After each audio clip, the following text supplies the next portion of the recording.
This is Jen with Top Dog Dies. Today we're going to take a look at two of our exclusive wafer thin dies. We have our corset die, which is a great detailed die, which is fun for Valentine's Day, bachelorettes, all sorts of fun celebrations. And then we have the complementary corset background die, and these pair together so you can easily make a solid background for the back of your corset. So I'm going to show you how to cut these out of your Big Shot today.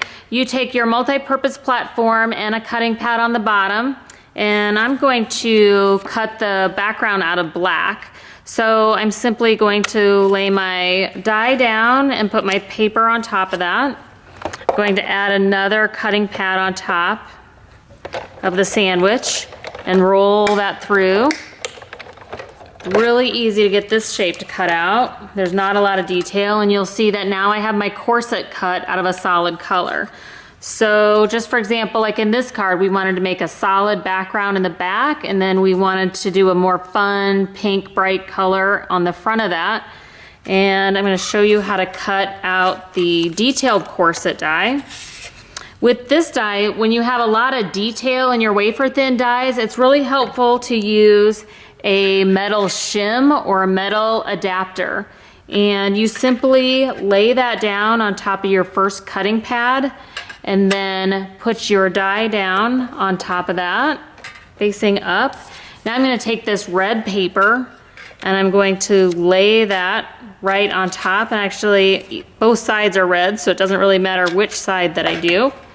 And I'm going to lay my other cutting mat right on top of that.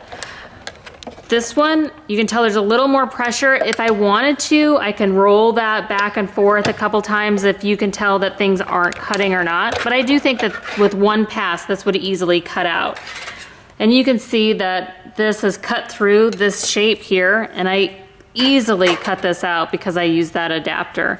And I didn't even have to spend any time popping these out of there. So now I can take this black background and I can simply take some like a pen adhesive and go through all of the fine details there and glue that to the front of my background shape, and I'm ready to go to add that onto the front of a card.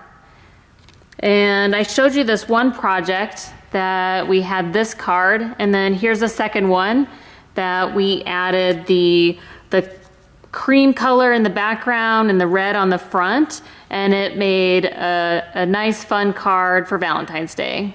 Here's some more ideas for our corset and corset background.